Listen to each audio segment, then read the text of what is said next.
Assalamualaikum warahmatullahi wabarakatuh. Ya ikhwan, kita akan berkisah tentang Julaibib, sahabat Nabi yang jadi rebutan bidadari. Ada satu hadis Nabi SAW yang populer di kalangan umat muslim, terutama bagi mereka para penuntut ilmu.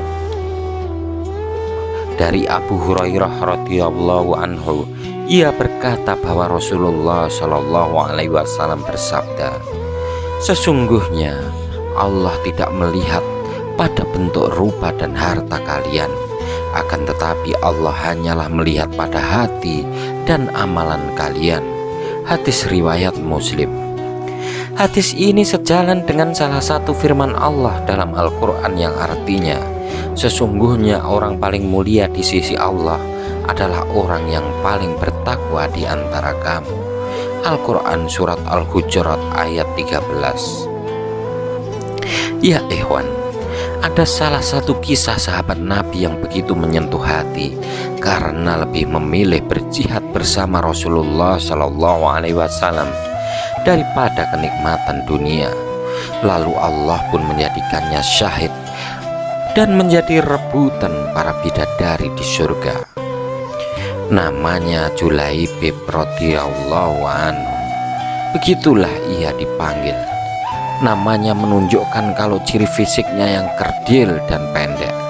Nama Julaibib merupakan nama yang tak biasa dan tidak lengkap. Nama ini bukan ia sendiri yang menghendaki, bukan pula orang tuanya. Julaibib hadir ke dunia tanpa mengetahui siapa ayah dan siapa ibunya. Demikian pula orang-orang, semua tidak tahu atau tidak mau tahu tentang nasab Julaibib. Bagi masyarakat Yastrib, tidak bernasab dan tidak bersuku merupakan aib yang besar. Tampilan fisik dan keseharian Julaibib yang lusuh menjadi alasan orang lain tidak mau dekat-dekat dengannya. Wajahnya terkesan sangar, pendek, bunguk, hitam dan fakir. Kainnya usang, pakaiannya lusuh, kakinya pun pecah-pecah tidak beralas. Tidak ada rumah untuk berteduh, tidur hanya berbantalkan tangan, berkasurkan pasir dan kerikil. Tidak ada perabotan, minum hanya dari kolam umum yang diambil dengan telapak tangannya. Abu Barsah, pemimpin Bani Aslam, sampai-sampai berkata tentang Julaibib, "Jangan pernah biarkan Julaibib masuk di antara kalian. Demi Allah, jika dia berani begitu, aku akan melakukan hal yang mengerikan padanya." Demikian keadaan Julaibib kala itu. Namun Allah berkehendak menurunkan rahmatnya, tidak satu makhluk pun bisa menghalanginya. Julaibib menerima hidayah dan dia berada di barisan terdepan saat salat maupun jihad. Meski hampir semua orang tetap memperlakukannya seolah ia tiada, namun tidak demikian dengan Rasulullah SAW, sang rahmat bagi semesta alam. Julaibib yang tinggal di Sufah Masjid Nabawi suatu hari ditegur oleh Rasulullah. "Julaibib," begitu lembut beliau memanggil, "tidakkah engkau menikah?" "Siapakah orangnya yang mau menikahkan putrinya dengan diriku ini ya Rasulullah?" kata Julaibib tersenyum. Tidak ada kesan menyesali diri atau menyalahkan takdir Allah pada kata-kata maupun air mukanya. Rasulullah SAW juga tersenyum. Mungkin memang tidak ada orang tua yang berkenan pada Julaibib. Namun hari berikutnya ketika bertemu dengan Julaibib, Rasulullah kembali menanyakan hal yang sama.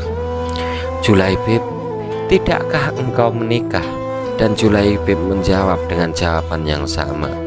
Begitu 3 kali 3 hari berturut-turut.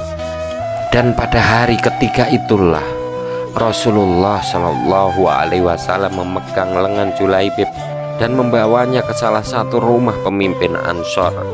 Aku ingin menikahkan putri kalian, kata Rasulullah pada si pemilik rumah. Betapa indahnya dan betapa berkahnya. Demikian respon pemilik rumah dengan wajah berseri-seri, mengira bahwa sang nabi lah calon menantunya. Oh ya Rasulullah, ini sungguh akan menjadi cahaya yang menyingkirkan temaram di rumah kami. Tetapi bukan untukku, kata Rasulullah. Kupinang putri kalian untuk Julaibib, tegas Rasulullah. Julaibib nyaris terpekik ayah sang gadis. Ya, untuk Julaibib. Ya Rasulullah, saya harus meminta pertimbangan istri saya tentang hal ini, kata ayah sang gadis. Dengan Julaibib, istrinya menjawab, bagaimana bisa? Julaibib wajahnya lusuh, tidak bernasab, tidak berkabilah, tidak berpangkat, tidak berharta. Demi Allah tidak akan pernah putri kita menikah dengan Julaibib. Perdebatan itu tidak berlangsung lama. Di balik tirai sang putri berujar, siapa yang meminta? Sang ayah dan ibunya pun menjelaskan, apakah kalian tidak menolak permintaan Rasulullah? Demi Allah, kirim aku padanya. Dan demi Allah, karena Rasulullah yang meminta, maka tidak akan membawa kehancuran dan kerugian bagiku, kata sang gadis. Sang gadis solehah itu lalu membaca ayat yang artinya, dan tidaklah patut bagi lelaki beriman dan perempuan beriman apabila Allah dan Rasulnya telah menetapkan suatu ketetapan, akan ada bagi mereka pilihan lain tentang urusan mereka. Dan barang siapa mendurhakai Allah dan Rasulnya, maka sungguh dia telah sesat yang nyata. Al-Quran Surat Al-Ahzab ayat 36. Dan sang Nabi dengan tertunduk berdoa untuk sang gadis solihah itu, ya Allah, limpahkanlah kebaikan atasnya dalam kelimpahan yang penuh berkah. Jangan kau jadikan hidupnya payah dan bermalas. Demikian doa indah Rasulullah Shallallahu Alaihi Wasallam. Maka benarlah doa Nabi Shallallahu Alaihi Wasallam. Tak lama kemudian Allah karuniakan jalan keluar baginya. Kebersamaan di dunia ternyata tidak ditakdirkan terlalu lama. Meski di dunia sang istri salehah dan bertakwa, tapi bidadari telah terlampau lama merindukannya di surga. Julaibib lebih pantas menghuni surga daripada dunia yang tidak bersahabat padanya. Saat syahid di medan perang, Rasulullah Shallallahu Alaihi Wasallam begitu kehilangan.